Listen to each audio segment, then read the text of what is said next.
Hello, today I'm going to be reviewing the Assault Engineer Squad that they just added for Japan. It is pretty much identical to the US one in the same event and the same as the Soviet and Axis ones from a little while ago, but in this video I am not going to review the squad again as I already did one on the US squad, and I feel that the squads are very similar and there's no reason to kind of do it again. If you want to hear my opinions on the squad with active live gameplay, you can find it on my channel. But what I really wanted to do in this video was sort of review the Japanese assault rifle versus um the regular like tier 5 like infantry rifle and compare the two, because I feel like that's the main reason you should use this squad. As I had said before, the advantage of the Assault Engineer squad is you just have a squad full of, like, arguably the best soldier class in the game, as you get access to all the engineer buildings and you get access to an assault rifle. But the thing is you lose the versatility as a whole, as your squad is only that specific soldier type, so you can't really use anti-tank weapons or machine guns or use a radioman or something like that. So this squad is less of an engineer squad and more of like a whole new squad type in and of itself. You kind of play them similar to you would play like the guerrillas, where you're kind of super highly offensive, as there's really no use for this squad to like build up fortifications like you would with a regular engineer squad. More so, it just gives you a squad that can really live for a long time because they can build ammo crates to get new ammo, and you also can get on a point really effectively because you have an assault gun, and then you have the ability to lock it down with your buildings. But there's no real reason to like build up fortifications if you're on defense, to build up fortifications like that, and if you're attacking a point. With a regular engineer squad, you'd set up a rally point, and then you'd maybe defend the rally point and make the approach towards the point safer. Whereas this squad, you kind of want to rush in, and then you have the ability to lock down sight, opposed to regular assaulters not being able to build. So this squad is more of like a hyper offensive squad and less of like a traditional engineer squad. So in my opinion, I think the squad's good if you like the assaulter like style of gameplay, but I think it is overall a worse engineer squad because you lose that like more supportive play style. But that's not really what I wanted to talk about for this whole video, because I had mentioned these points in the other video. There's no reason to say it twice. Moreover, I wanted to talk about the guns that you could use at tier 5 with this squad, and the gun you could use at tier 5 for a regular engineer squad for Japan, because the one, not necessarily oversight, but flaw with the squad is you can't use SMGs, and so it limits the squad to really only being useful at tier 5, because other than tier 5 there's no Japanese assault rifles in the tech tree, at least as of now. And so with a regular engineer squad, you'd use the like tier 5 infantry rifle that normally is full auto, which is the Type P assault rifle or infantry rifle, I don't know what it's called. But anyway, on screen now is me just in the testing range, me shooting at a target that's both roughly 20 meters away and a target that's roughly 40 meters away.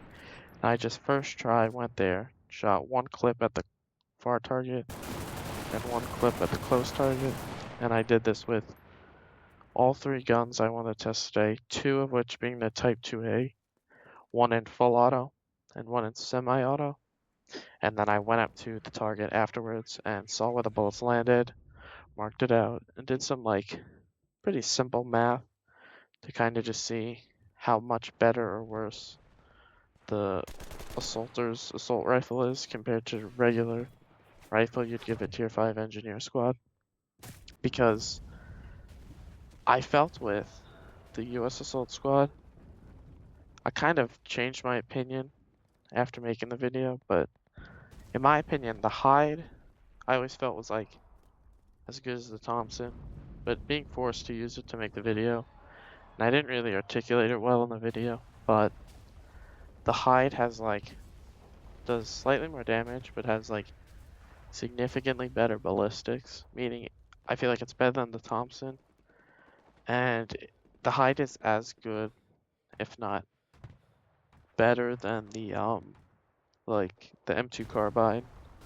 or the T20 rifle, but I don't think the hide was necessarily better than the.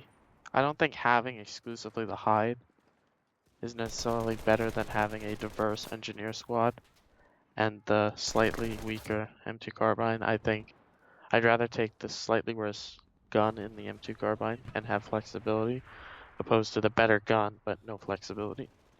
And so, after I collected the data, I then, as I said, I mapped it out, did simple math, and I'm going to talk about that now. Okay, so here I just mapped out in paint where each of the bullets landed on each target. And I did the math on the total bullets out of the mag that it started with and the percentage of that mag that actually hit the target. I counted anything that hit the board, not just this inner ring, but I am using the inner ring further to like display accuracy overall. But as you can see, the top row is the 40-meter distance, and down here is the 20-meter distance. And you see on the first one, it's the Type P rifle, 14 out of 30 or 47% accuracy on this board at 40 meters away. And then at 20 meters away, it's 18 out of 30 or 60%. As you can see though, at the 20 meters, it's practically dead accurate on this black circle. Towards the end, the gun tends to be like accurate for the first like 5-ish bullets, and then it kicks hard up. That's why you see this kind of pattern. So if you were to shoot this in like controlled burst of like 5, the gun is pretty much dead accurate. And this gun does a lot of damage to where 2 body shots kill. So because this was me shooting and spraying, so if you were to control your burst, at 20 it would be accurate, and then kind of falls off around 40. But then I feel like at that distance you would shoot in slower burst or even switch to the semi-auto mode. Then we go here to the Type 2A in full auto, 15 out of 20 or 75% accuracy, though it kind of kicks a lot quicker than this gun, so a lot more hit the board itself at 40 meters, but it's kind of all over the place on the board.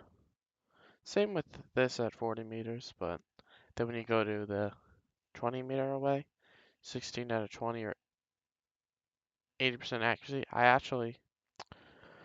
I meant to change this, but this is 18 and 90%, because I totally missed these two up here. But here, let me just fix that real quick. Bam and bam. So it's about, let's say about 90% of the bullets hit here at 20 meters away. As you can see though, it's like this one, there's a lot better grouping here. Where this, overall on the board, it hit the same amount of bullets, but a lot higher of a percentage of the mag, of like total bullets in each mag.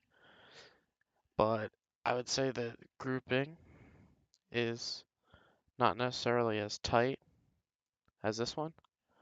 But overall, if you made a circle like this, you're hitting most, where if you, that same size circle, you're missing out on a lot more up here.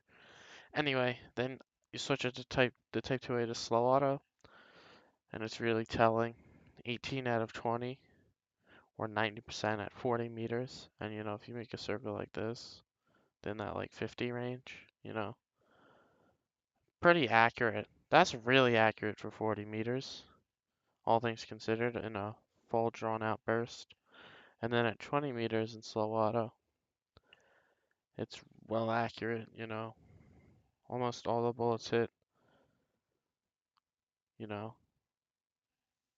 You got 19 here, you know. It's pretty much dead accurate, and the grouping is nice. Not as tight as this at 20 meters, but again, you have to realize that, 40% of the bullets aren't even here, you know. We're here practically every bullet's roughly within this area. Um, One thing to note though is that let's say we take this example, right? I did the math on it, and the total damage done to this board, assuming it was a player and you hit no headshots, was 148.2, which is well enough to kill someone, obviously, and to kill several people at that. But if you were to take the Type E rifle with its accuracy and stuff at 40 meters, where there's very little drop off, and you were to do the math for it up here, this is 162.2 damage. So this is 22 extra points of damage, which is effectively killing one extra person.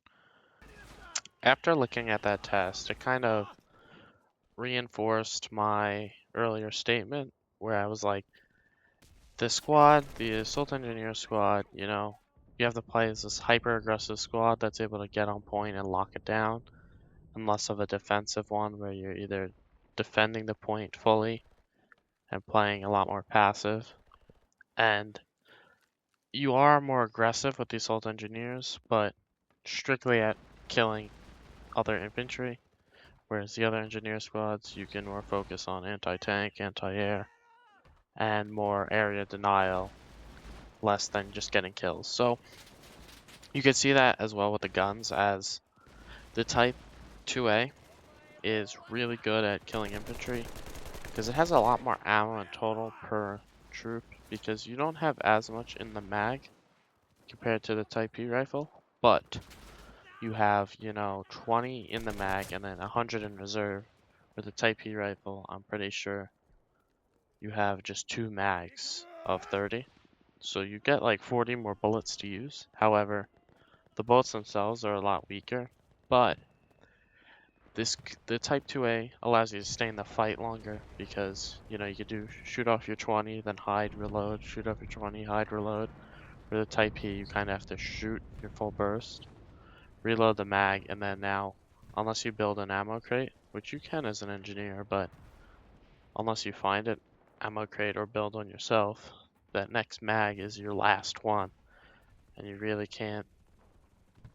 Overall, with that gun, you really can't shoot off at anyone. You kind of have to pick certain battles with it, whereas the Type 2A rifle, you have more ammo to deal with, and you can play a lot more aggressive and push onto sight because you know you'll have ammo for a while.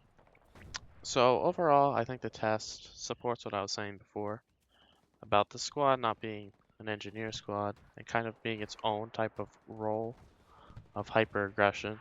And I don't think you really miss out on having the anti-tank when you use the squad, assuming you use it in that hyper aggressive style. But if you thought this squad would be like the regular tech tree engineer squads, they don't play the same, so you shouldn't expect to use them interchangeably.